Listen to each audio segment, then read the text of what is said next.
जय श्री महाकाल। शमशानी मसानियाँ, उनका कोप मैं आप सब लोगों को बता चुका हूँ। फिर और जानकारी लोग ने पूछा हुआ है तो मैं इस वीडियो के माध्यम से आप लोगों को जानकारी देने की कोशिश करूँगा ताकि आप लोग जान सकें और किसी योग्य जानकार को देख के आप अपना इलाज करवा सकें और इस चीज़ से आप मुक्त हो सकें।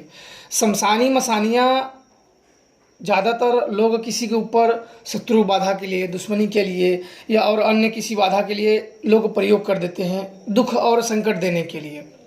और केसों में और ज़्यादा केसों में अगर आप शमशान में जाओ, कोई आप गलती करते हो जाने में या अनजाने में, या उन्हें किसी भी प्रकार का क्षति होता है जो आपके ऊपर क्रोधित हो जाती हैं, तो उसके भी वजह से आपके ऊपर वो हावी हो जाती हैं और पकड़ लेती हैं।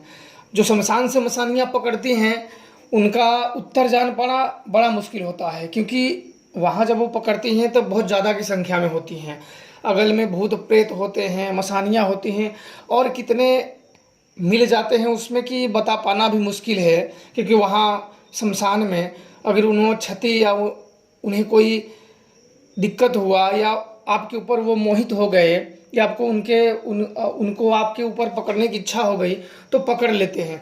तो इनमें इसलिए हटा पाना मुश्किल होता है कि ये पहले तो अपना भेद नहीं देती हैं कि ये है कौन। आप अगर ये ऊपर भी आते हैं तो दूसरे का नाम लेती रहती हैं कि मैं ये हूँ वो हूँ, पर सही चीज़ नहीं मालूम होता है। हाँ, आप अगर खुद से अपनी शक्तियों से मालूम करना चाहो, जो आपके पास है, अगर वो उतनी सक्षम हैं कि वो शक्तियाँ देख सकें कि ये है कहाँ का, तब आप अगर ये जान पाओगे तब थोड़ा सा आपको हटाने में मदद मिलेगी। और दूसरे तरीके से होता है कि कोई शत्रु बाधा, दुश्मन लोग वो किसी के द्वारा करवा देते हैं, या खुद जानते हो तो खुद जानते, नहीं तो किसी के द्वारा ये ऐसी खतरनाक क्रिया किसी के ऊपर करा देते हैं, और ये बहुत ही दुखदाई होती है। उस घर में आप कितने भी सुखी हो, आपके पास कितना भी सब कुछ भरा हुआ है, लेकिन ये होने के बाद आपको कोई ना कोई दिमागी तौर पे, शारीरिक तौर पे कोई ना कोई समस्या हमेशा रहेगी, जो कि आपको हमेशा टेंशन और दिक्कत उत्पन्न करेगा।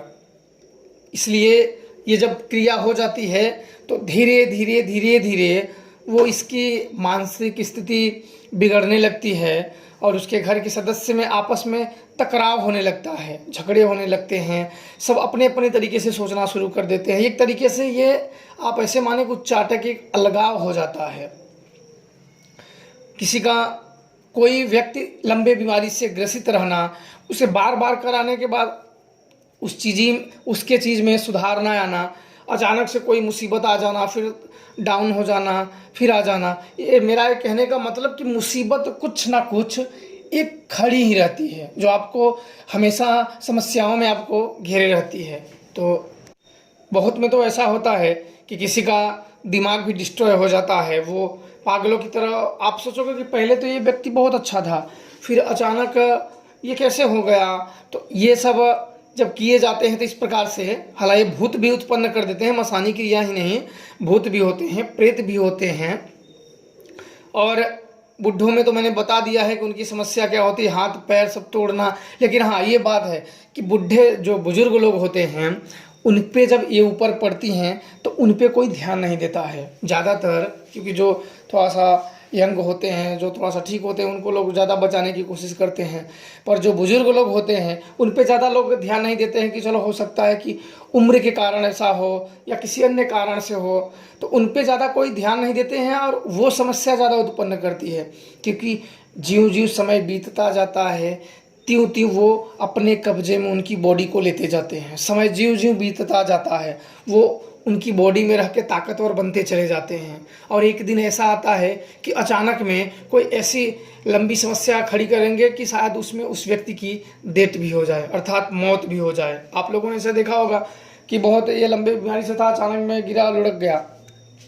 तो बहुत बार में ऐसा होता है, किसी को हार्ट भी अटैक आ जाता है, तो ये नहीं कि भूत से ही आ गया, लेकिन जो इस प्रकार से समस्या है, उनके हाथों में दर्द होना, पैरों में दर्द होना, अचानक में कहीं ना कहीं दर्द होना, और वो फटाक देना, वो उनके स्वभाव में तुरंत गुस्सा हो जाते हैं, फिर बड़े अच्छे हो जाते हैं, तुरंत गाली गलौज देने लगते हैं, फिर बड़ा आसान हो जाते हैं। उनके स्वभाव में और हाव भाव में उनके चेंजेस आने लगते हैं, और ज्यों ज्यों ये समय बीतता जाता है त्यों त्यों ये चीज़ और गहराता जाता है और शक्तिशाली हो जाता है।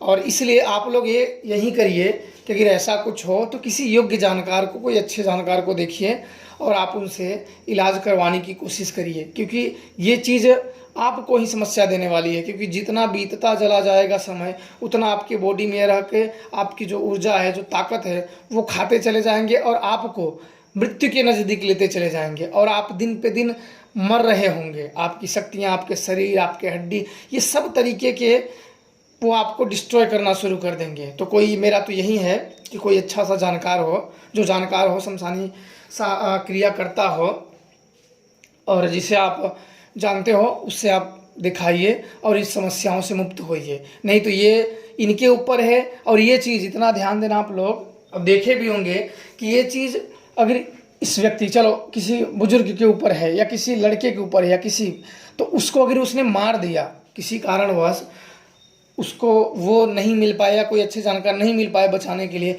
किसी कारणवश उसने मार दिया, तो ये समस्या जाती नहीं है। वो फिर उसी घर के सदस्य के, उसी के फैमिली में किसी और को पकड़ती है, उसके दूसरे भाई को, उसकी माता को, उसके पिता को या किसी और को, उसी के घर में फिर वो पकड़ती है। और दूसरी बार जब पकड़ती है तो पहले से वो कई गुना शक्तिशाली होकर उस पर अटैक करती है, जिसे शायद कि तांत्रिकों के लिए भी समस्या खड़ी हो जाए हटा पाना, और शायद हटा पाएँ या ना हटा पाएँ। क्योंकि शमशानी क्रिया ऐसी होती ही है कि ये थोड़ा सा बड़ा पेचीदा मामला होता है। हाँ, आएंगे तो सभी बोलने के लिए हटा देंगे, लेकिन थोड़ा सा मुश्किल उत्पन्न करता है। तो इसलिए जितने लोगों का उन घर के सदस्यों में मारता चला जाएगा या डेथ होता चला जाएगा, मरते चले जाएंगे, वो उतना प्रभावी होता चला जाएगा। एक तरीके से आप मान लीजिए कि वो घर एक तरीके से पूरे तरीके से बर्बाद हो जाता है। और कितने लोगों का हुआ भी है, मैंने भी देखा हुआ है, उनको समय पे नहीं मिला या उनसे मेरी भेंट नहीं हुई या किसी अन्य जानकार से, सही जानकार से भेंट नहीं हुई, तो इसलिए वो इन समस्याओं से जूझते रहें। और जूझते जूझते उनके घर परिवार में कितने लोगों की मृत्यु हो गई और सारे जो काम धंधे हैं जो चल रहा था वो शत्रु बाधा से और सब कुछ नष्ट हो गए। आज बेचारे दर दर की ठोकरें खा रहे हैं। तो इसलिए ये सब है, तो आप लोग किसी से समस्या से ये सब निजात पा ही लेना चाहिए। अगर इस प्रकार की समस्या है तो, कोई और समस्या है तो कोई बात नहीं, लेकिन इस प्रकार की अगर आप लोगों को समस्या है तो इस समस्या से आप लोग कुछ भी करके आप लोग इन सब से निजात पा ही लेना चाहिए, ताकि इन सबसे अदृश्य शक्तियों का खेल ना हो। जो निजी शत्रु हैं, जो सामने वाले हैं, जो बुरा चाहने वाले हैं, उनसे तो कोई वो नहीं है, क्योंकि वो पीठ पीछे ही दौड़ेंगे और ये सब अंदरूनी आपके घर ही रह के आपकी समस्या खड़ी करेंगे। तो इसलिए आप लोग ये चीज़ करें। और ये चीज़ मैं आप सब लोगों को बता दूं कि सभी पे अटैक कर सकते हैं।